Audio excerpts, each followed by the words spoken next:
Bismillahirrahmanirrahim. Assalamualaikum warahmatullahi wabarakatuh. Di sini kami dari kelompok 9 akan memaparkan materi mengenai kedwibahasaan dalam mata kuliah Sosial Linguistik yang diampu oleh Ustaz Syahrul Zaki Ramadhani, MPD. Selamat menyaksikan. Poin pertama yaitu pengertian. Apa itu kedwibahasaan? Kedwibahasaan atau bilingualisme merujuk pada kemampuan atau keadaan seseorang ataupun keadaan masyarakat dalam menggunakan dua bahasa atau lebih secara aktif dalam kehidupan sehari-hari. Ini mencakup kemampuan seseorang untuk berbicara, membaca, menulis, dan mendengarkan dalam lebih dari satu bahasa.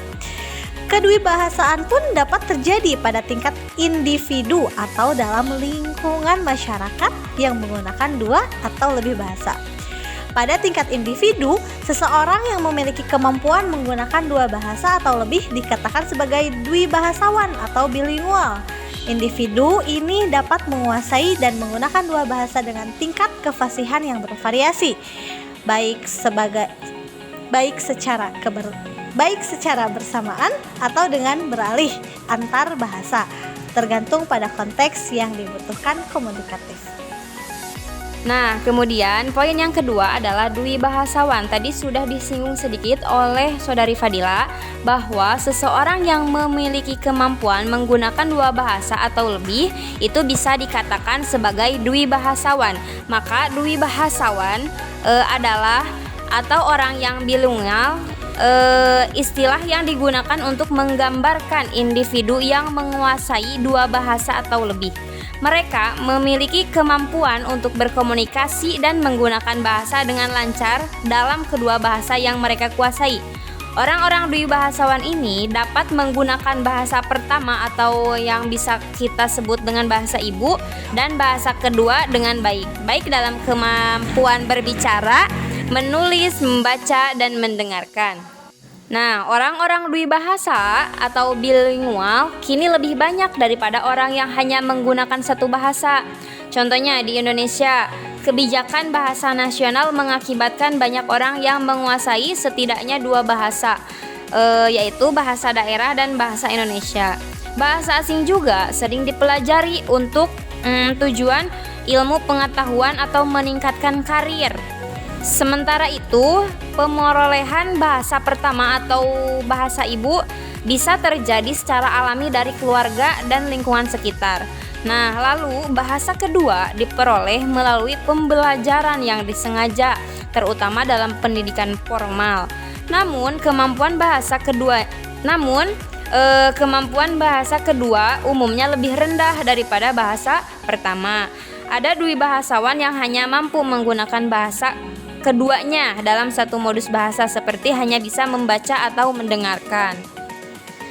Nah, selanjutnya ada yang disebut dengan diglosia. Kedwibahasaan terkait dengan konsep diglosia, di mana diglosia ini adalah fenomena penggunaan dua atau lebih variasi bahasa dalam suatu masyarakat atau suatu komunitas.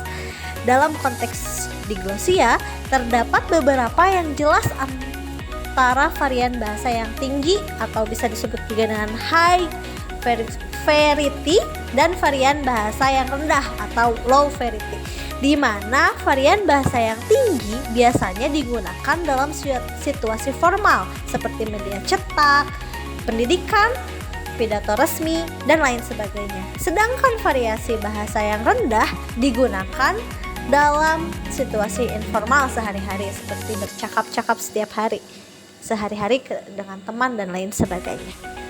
Contohnya, di negara kita di Indonesia ini, bahasa Indonesia berperan sebagai varian H atau high, sedangkan berbagai bahasa daerah berperan sebagai varian L atau low.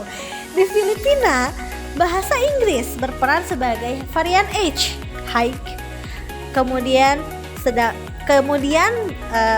berbagai bahasa lokal berperan sebagai varian L. Di Kanada, bahasa Inggris berperan sebagai varian H, kemudian bahasa Prancis berperan sebagai varian L. Dalam diglosia terdapat pemisahan yang jelas antara penggunaan varian H dan varian L. Namun dalam beberapa kasus peran bahasa H dapat semakin besar dan menggerus peran bahasa L. Misalnya, di Indonesia, bahasa Indonesia semakin mendominasi dan menggantikan peran bahasa daerah. Hal ini dapat mengakibatkan ketidakseimbangan penggunaan varian H dan varian L yang disebut sebagai kebocoran diglosia atau ketirisan diglosia. Dalam konteks diglosia, peran bahasa H dan bahasa L dapat berbeda tergantung pada masyarakat dan situasi yang ada. Fenomena diglosia ini merupakan salah satu aspek kompleks dalam kedwibahasaan dan mempengaruhi penggunaan bahasa dalam masyarakat dwibahasa. Oke, selanjutnya kita akan membahas terkait kelompok masyarakat dwibahasa. Berdasarkan kerangka konsep yang tadi sudah dijelaskan oleh saudari Fadila, konsep diglosia, masyarakat di berbagai bahasa dibedakan menjadi 4 jenis, yakni yang pertama ada masyarakat yang bilingual dan diglosia, yang kedua masyarakat yang tidak bilingual dan tidak diglosia, yang ketiga masyarakat yang bilingual tetapi tidak diglosia, yang terakhir adalah masyarakat yang tidak bilingual tetapi diglosia.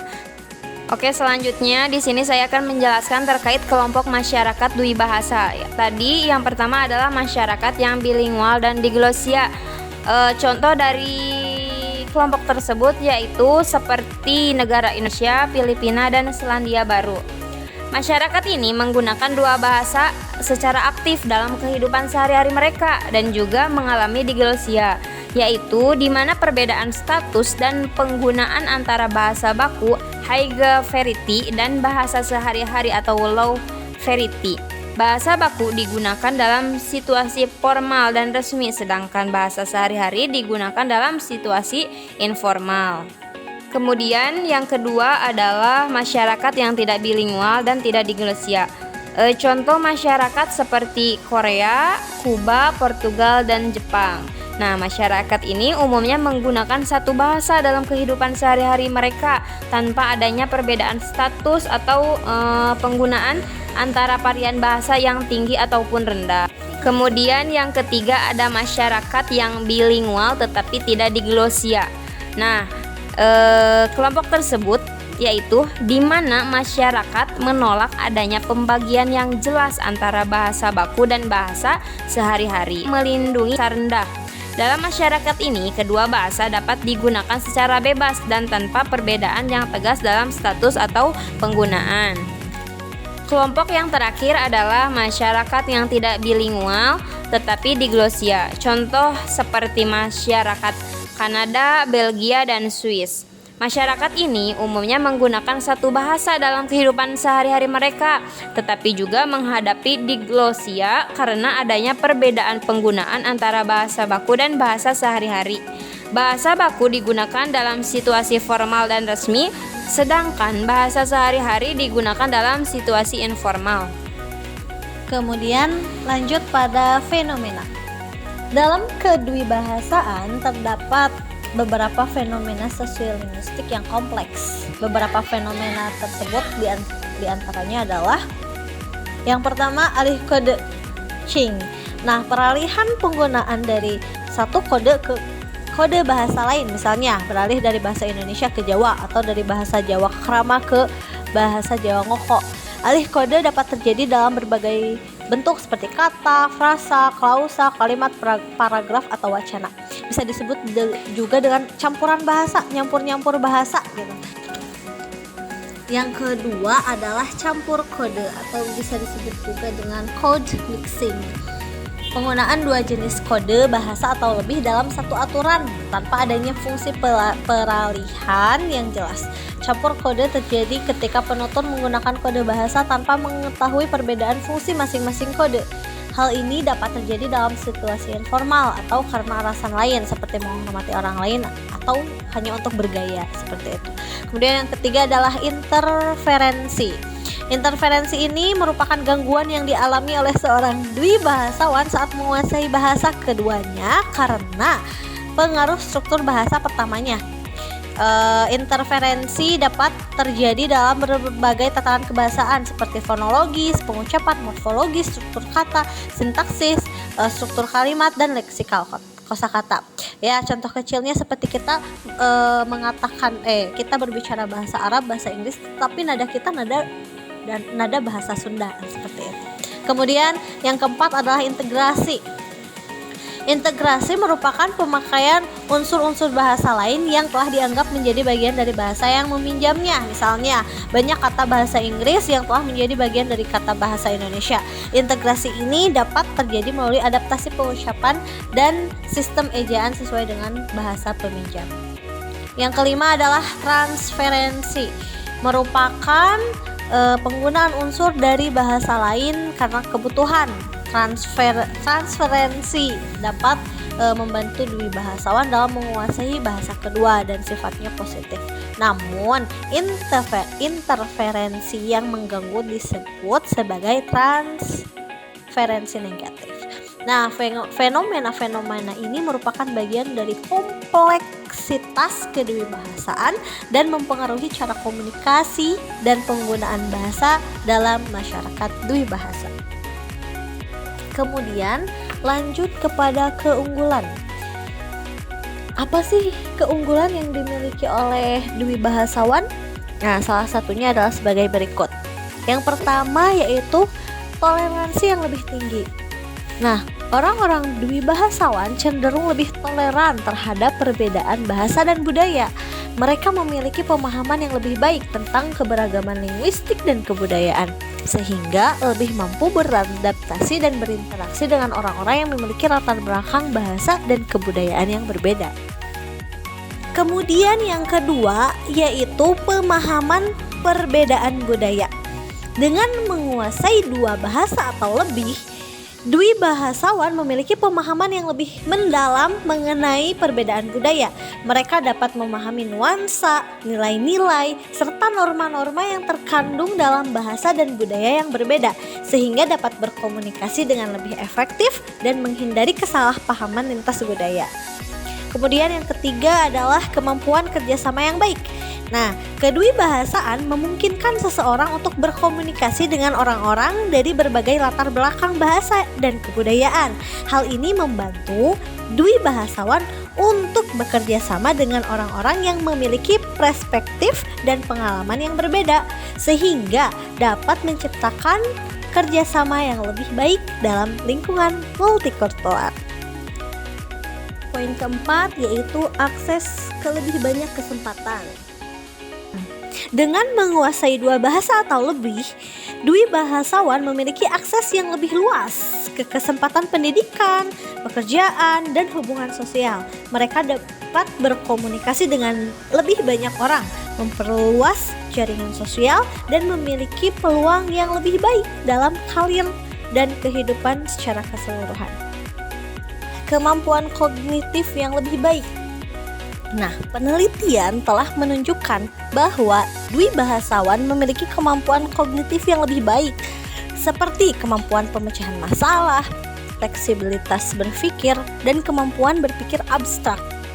Menguasai dua bahasa atau lebih melibatkan pengelolaan dan pengendalian yang kompleks terhadap sistem bahasa yang berbeda, yang dapat meningkatkan kemampuan kognitif secara keseluruhan. Itulah di antaranya 5 keunggulan yang dimiliki oleh dwi bahasawan. Nah, setelah dipaparkan sebelumnya mulai dari pengertian kedwibahasaan, dwi bahasawan, diglosia, kelompok masyarakat dwi bahasa, keunggulan dwi bahasawan, tantangan kedwibahasaan, lalu fenomena kedwibahasaan dalam ilmu sosiolinguistik, maka kesimpulan dari semuanya adalah kedwibahasaan adalah fenomena yang kompleks dan melibatkan banyak aspek kehidupan masyarakat. Meskipun menimbulkan beberapa tantangan seperti potensi pengurangan kemampuan bahasa pertama dan kesulitan dalam menentukan pemakaian bahasa yang tepat, kedwibahasaan memberikan manfaat signifikan dalam meningkatkan toleransi, adaptabilitas, dan akses ke pengetahuan global. Penting untuk memahami bahwa masyarakat dwibahasa memiliki karakteristik yang beragam dan pola diglosia dapat mengalami perubahan seiring waktu. Kesadaran akan fenomena kedwibahasaan dan pengembangan kebijakan yang mendukung pemeliharaan bahasa daerah sambil mempromosikan kedwibahasaan dapat menjadi langkah positif dalam menjaga keragaman bahasa dan budaya. Nah, untuk pertanyaannya, yang pertama, kan bahasa dapat melibatkan pemeliharaan bahasa daerah sambil mendorong kedwibahasaan. Kemudian yang kedua, bagaimana pola diglosia berkembang dalam masyarakat dwibahasa? Apa dampaknya terhadap pemakaian bahasa sehari-hari? Alhamdulillah, materi telah selesai kita paparkan. Semoga bermanfaat. Kurang lebihnya mohon dimaafkan. Saya Fadila Zakia dan Saya Luzatul Azaim. terima kasih atas perhatiannya. Wassalamualaikum warahmatullahi wabarakatuh.